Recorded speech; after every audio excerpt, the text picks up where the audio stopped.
Assalamualaikum warahmatullahi wabarakatuh. Alhamdulillahirabbil alamin, nahmaduhu wa nasta'inuhu wa nastahdihi wa nastaghfiruh. Wa na'udzu billahi min syururi anfusina wa min sayyiati a'malina. May yahdihillahu fala mudhillalah wa may yudlilhu fala hadiyalah.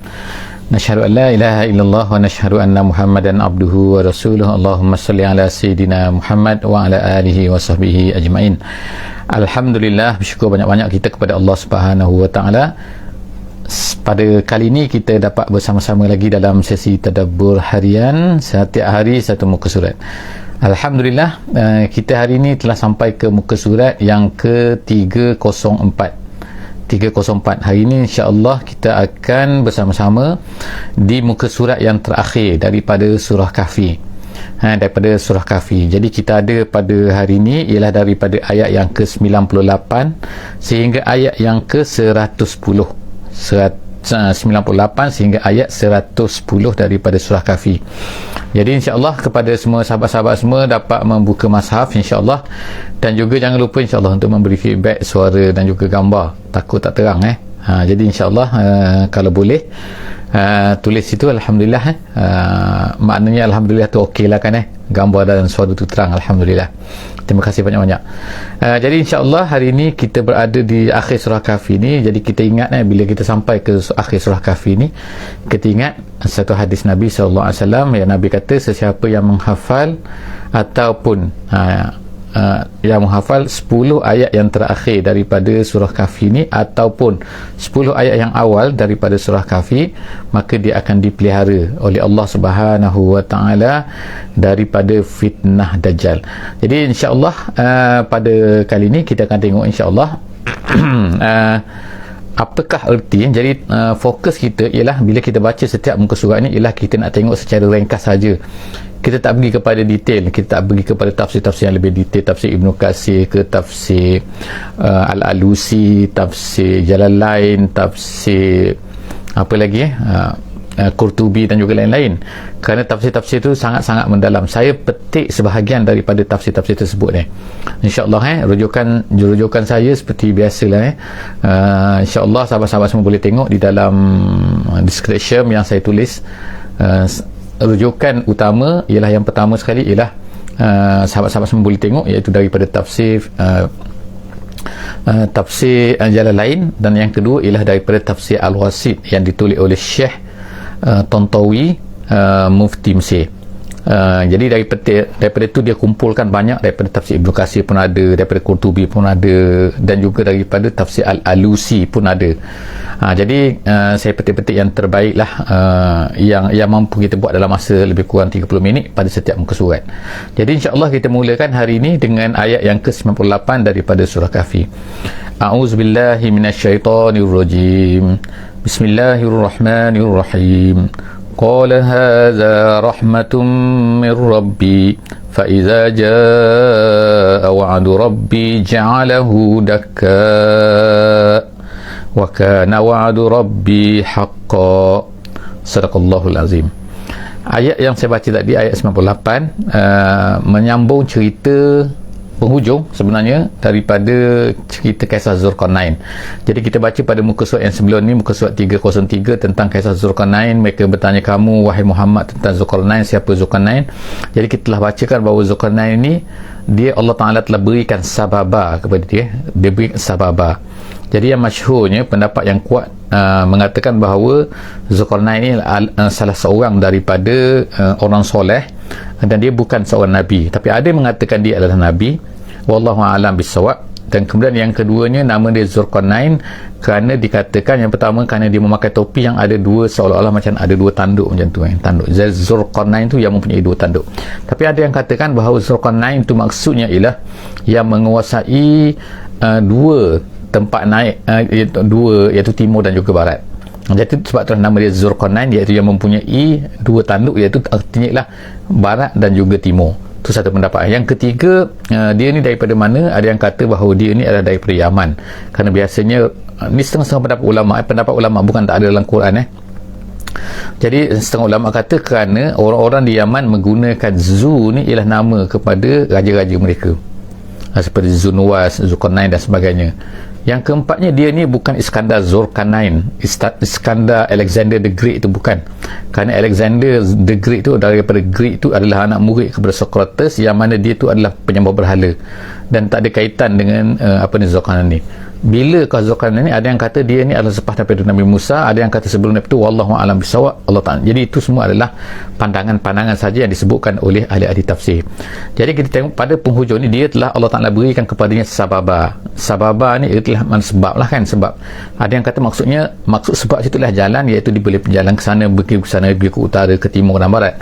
Ada yang kata maksud sebab tu adalah maksudnya Allah Ta'ala telah berikan dia sebab-sebab kekuasaan, menyebabkan dia tu boleh berkuasa, iaitu dengan memberikan kekuatan, keilmuan, kemenangan dan juga macam-macam lagi lah kan, untuk menyebarkan agama. Masya Allah, dia ni adalah seorang daripada orang yang menyebarkan Islam di mana-mana saya dia pergi. Jadi sekarang ni sampai kepada hujung ayat 98 ni, iaitu kita telah berakhir sebelum daripada ni, iaitu dia telah membantu satu masyarakat yang berada di ketika dia pergi ke utara dunia ni, iaitu wallahu a'lam di mana kawasannya. Ada yang kata di Georgia, ada yang kata di Armenia, ada yang kata wallahu a'lam bisawab, kita tak tahu kan. Tapi dia telah membantu orang tersebut, kaum tersebut, bangsa tersebut untuk menahan diri daripada kemarahan satu kumpulan makhluk apa ni, iaitu yang dipanggil sebagai Ya'juj dan juga Ma'juj. Jadi oleh kerana mereka ni mengganggu tempat tersebut, jadi orang tempat tu telah minta kepada Zulkarnain untuk tolong mereka. Jadi akhirnya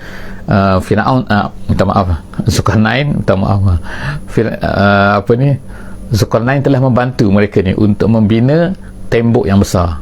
Dan sampailah cerita ke sini, Allah SWT ceritakan kepada kita di sini kisahnya, iaitu qala haza rahmatum mir rabbi. Berkatalah Zulkarnain di sini, haza ni sini artinya adalah iaitu tembok yang dibina, dinding yang dibina di antara dua gunung tu, ini cuma adalah merupakan rahmat daripada Tuhanku. Tengok kan, dia maknanya sentiasa merelekkan apa saja yang berlaku, apa saja yang dia buat, apa kemampuan dia tak katakan bahawa ini adalah kehebatan aku dan sebagainya, tapi tetap dia katakan bahawa ini adalah merupakan nikmat daripada Allah Subhanahu wa Ta'ala, daripada Tuhanku.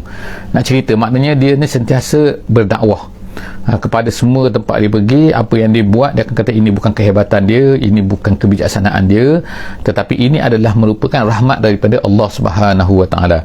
Tetapi ingat, dia sebutkan sini bahawa jangan, ianya adalah tidak kekal, ia adalah tidak kekal. Jadi dia kata sini apa, dia kata ialah fa iza jaa wa'du rabbi, apabila telah datang janji daripada Tuhanku, ja'alahu, dia akan menjadi, iaitu Allah Ta'ala akan menjadikan dinding ini dakka tu maknanya hancur. Jadi Allah Ta'ala akan jadikan dinding ini dakka, hancur. Maknanya kalau Allah Ta'ala tak izinkan, Allah Ta'ala dah benarkan Ya'juj dan Ma'juj tu nak keluar, maka Allah Ta'ala akan benarkan dia keluar. Jadi akhirnya wa kana wa'du rabbi haqqan, dia kata dan adalah janji Tuhanku adalah benar. Maknanya sebagaimana kiamat, Allah Ta'ala janjikan akan berlaku kiamat, Allah Ta'ala akan janji gini-gini, semua apa benda yang Allah Ta'ala janjikan adalah benar. Jadi begitulah juga dengan dengan tembok tersebut, dengan dinding tersebut yang dibina oleh, walaupun kuat macam mana pun manusia, tetapi itu adalah dengan izin Allah SWT. Kalau Allah Ta'ala dah tiba masanya, maka akan hancur juga.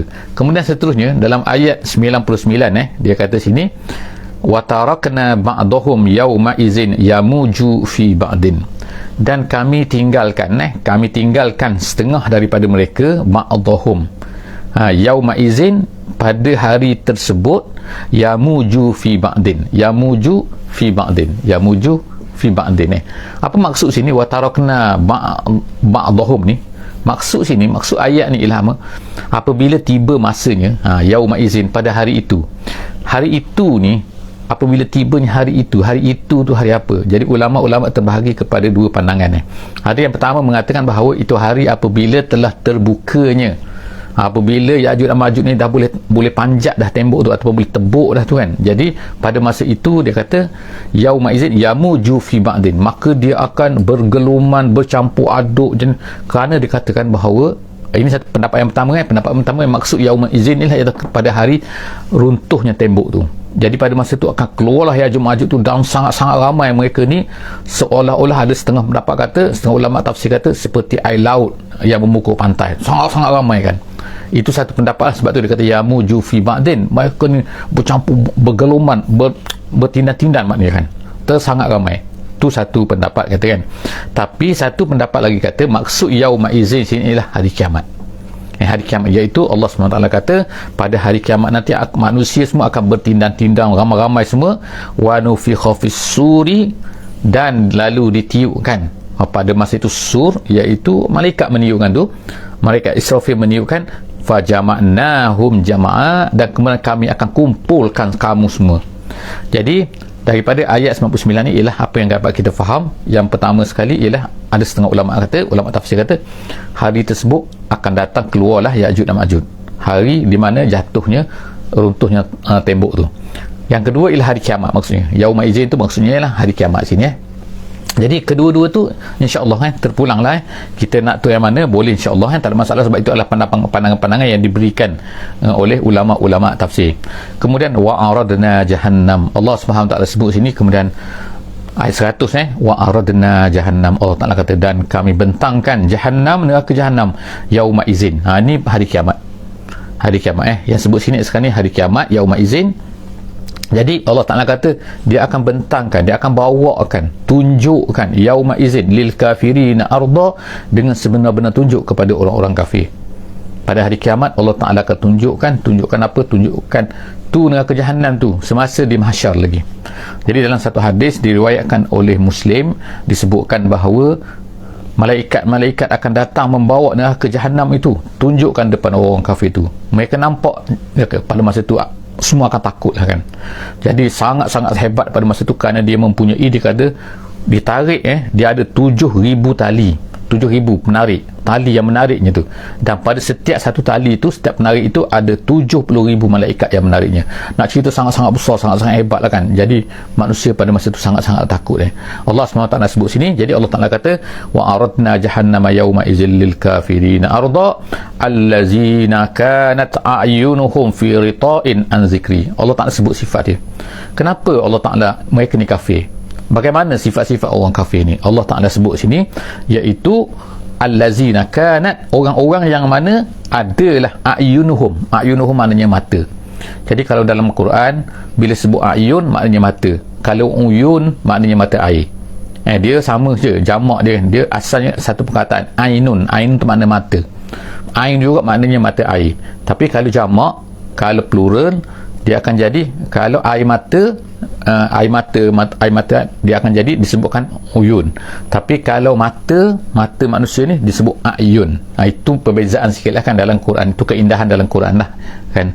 Jadi Allah SWT sebut sini, iaitu orang-orang kafir ni di mana mata mereka fi rita' an zikri. Ni cerita pasal dunia ni. Kenapa mereka ni kafir? Jadi kafir ni di atas dunia atas dunia. Jadi mereka ni Allah Ta'ala kata atas dunia ni mereka ni tak nampak an zikri, untuk mengingati aku.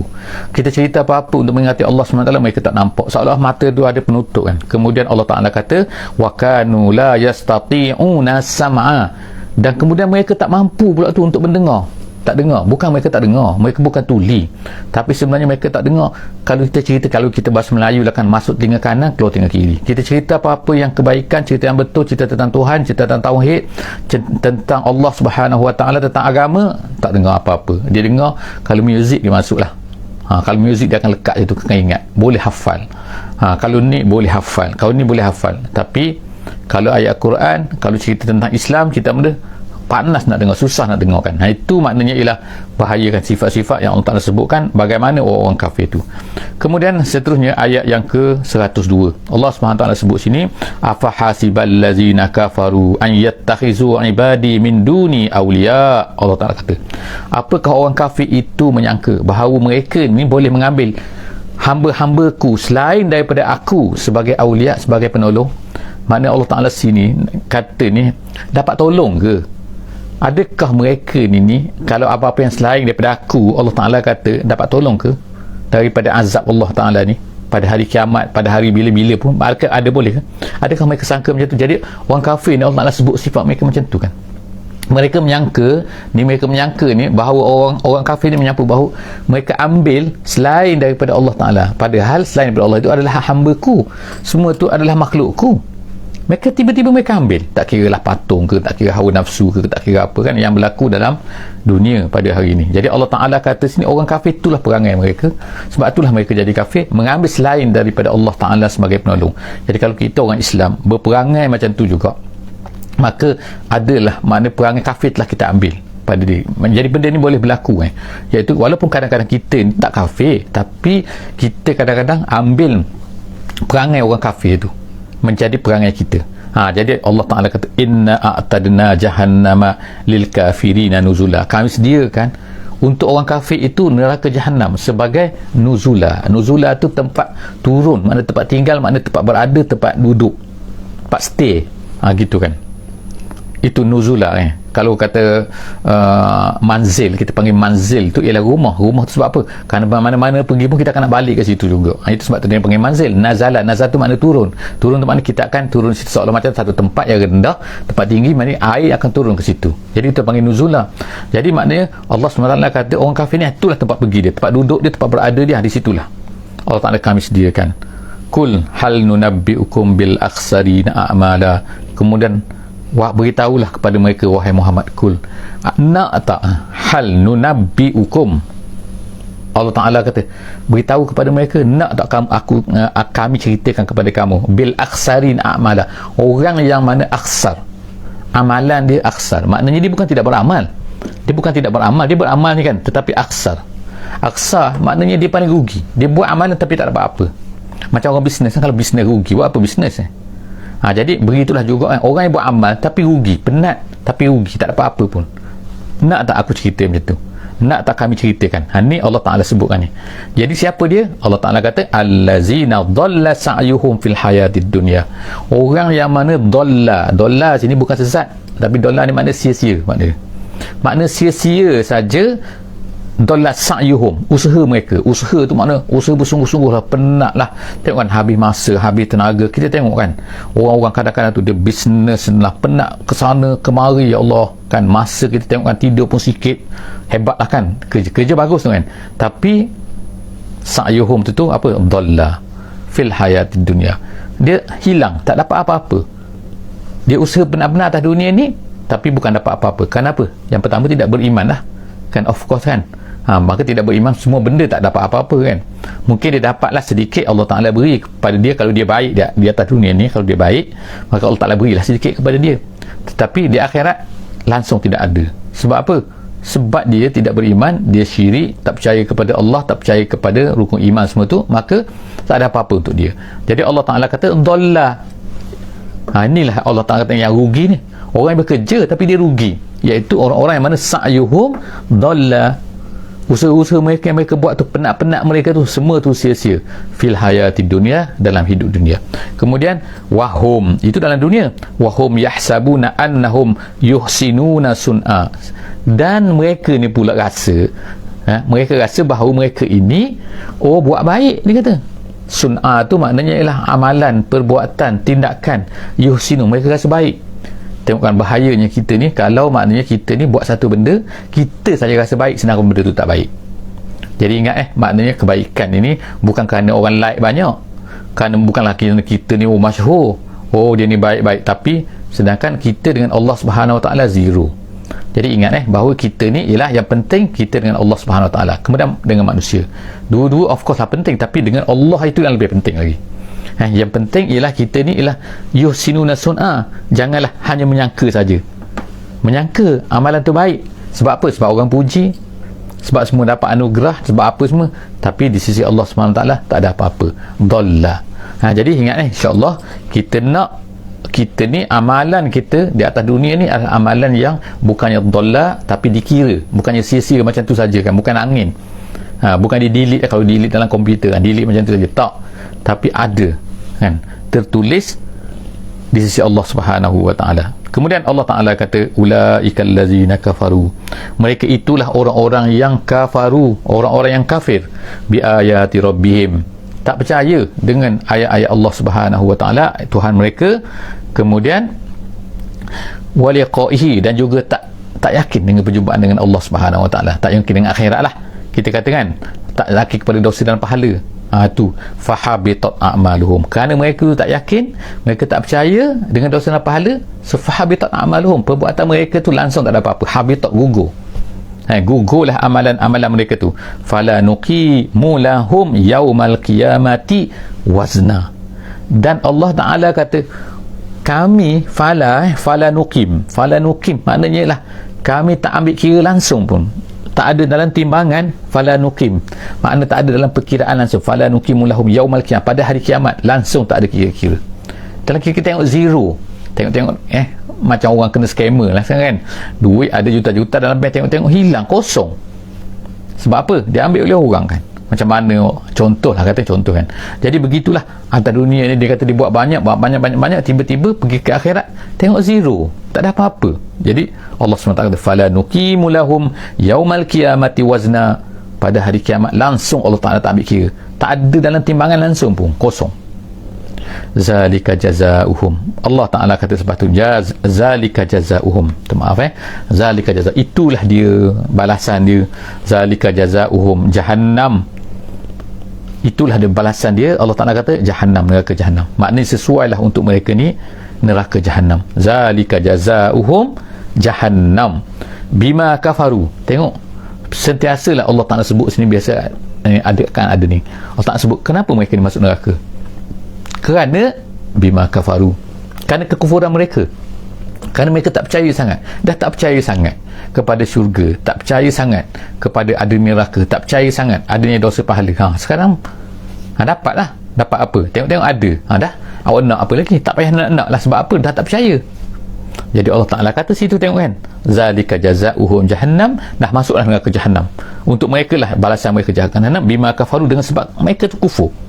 Kemudian wattakhazu ayati wa rusuli huzwa, Allah Ta'ala cerita lagi perangai mereka ni, dahlah mereka ni tak beriman, dahlah mereka tak percaya, tapi mereka ittakhazu, mengambil ayat-ayatku, ayat-ayat Allah SWT, tanda-tanda kekuasaan Allah SWT, dan juga rasul aku, iaitu rasul aku. Kalau zaman Nabi Muhammad tu, Nabi Muhammad dah. Jadi kalau kita sekarang, kalau kita cerita Muhammad, kalau cerita Allah, kalau cerita Islam, cerita apa kan, orang tak tahu. Bahkan bukan sekadar mereka ni huzwa ni makna memperolok-olok kan. Tengok kan apa yang berlaku. Sebagai contoh lah kita kata kan, orang yang tak percaya, orang tak beriman ni, tengok kan, dia lukis kartun lagi, dia memainkan Nabi kita SAW. Jadi Alhamdulillah lah, setengah-setengah tempat kan. Kemarin macam contohnya ada orang menghina Nabi kita SAW dalam Facebook, kena tangkap kemarin, yang saya dengar lah kan. Jadi maknanya sini ialah, tapi setengah-setengah tu bukannya Nabi Muhammad itu diperolok-olokkan, Nabi Muhammad diperolokkan tu dihukum, bahkan dapat siaran akhbar lagi, dapat diwar-warkan, diviralkan lagi, dapat like lagi banyak, dah dapat juta, berapa juta pun orang tengok, orang baca kan, tak ada masalah apa-apa. Sebab apa? Betapa dahsyatnya manusia lah kan. Jadi itu adalah, kita katakanlah, yang mana nampaknya bila kita baca cerita-cerita ni, kita tengok keadaan, maka kita ni kena kerja kuat lagi lah kan. Ramainya manusia makin sesat, makin memperolokkan Nabi, memperolokkan Islam dan sebagainya, tak hirau kepada agama ni, yang diherau ialah kepada dunia saja. Jadi Allah SWT sebut sifat mereka tu ialah mereka itu kufur dengan ayat Allah, dan juga mempermain-mainkan ayat-ayat dan juga rasul-rasul, huzwa, memperolok-olokkan, mempersenda-sendakan. Innal ladzina amanu wa amilus solihat. Sekarang Allah Ta'ala pun sekarang pergi pula kepada dalam ayat 107 ni, kita kata yang Allah SWT sebut pula, selepas daripada Allah Ta'ala ceritakan balasan orang kafir gini, Allah Ta'ala cerita orang-orang yang beriman dan beramal soleh. Jadi saya tak cerita panjang lah, beriman dan beramal soleh ni, Allah Ta'ala kata kanat lahum jannatul firdausi nuzula, mereka ini bagi mereka syurga Firdaus, syurga Firdaus yang menjadi nuzula, tempat tinggal mereka. Jadi Allah SWT sebutkan sini nama Firdaus. Firdaus tu ialah nama syurga, yang mana Nabi kita SAW pun pernah sebut kan, kalau kamu nak minta kepada Allah Ta'ala, mintalah syurga Firdaus. Dia adalah syurga yang tertinggi, yang berada di tengah-tengah, yang mana dari situlah mengalirnya sungai-sungai. Jadi Allah Nabi SAW ceritakan, maknanya kita minta yang tertinggi daripada Allah SWT. Jangan minta yang tepi-tepi je, ya Allah berilah aku syurga tepi-tepi, sudahlah. Tak, minta yang tertinggi. Dan bila kita nak minta yang tertinggi, itu maknanya usaha pun kena kuat lah kan. Itu maknanya bukan saja minta saja, tapi maknanya usaha, minta dan usaha. Jangan sembahyang pun tak, tapi nak minta syurga Firdausan, maknanya bukan salah tu, tapi maknanya ialah maknanya kena usahakanlah untuk dapat yang tertinggi tu dan menjadi orang yang terbaik lah pada zaman kita benar. Dan kita dah ada contoh pada Nabi dan juga pada sahabat. Jadi kita tengok sini sekarang ni Allah SWT kata orang-orang yang beriman, beramal soleh, maka bagi mereka itu Firdaus. Kemudian khalidina fiha, Allah Ta'ala sebutkan khalidi, mereka tu kekal di dalamnya. Kemudian tu dahlah kekal dalam tu, mereka kata apa? La yabghuna anha hiwala, mereka tak nak. Hiwala ni artinya ialah bertukar ganti. Jadi maksud tukar ganti ni ialah makna mereka tak nak pindah daripada situ.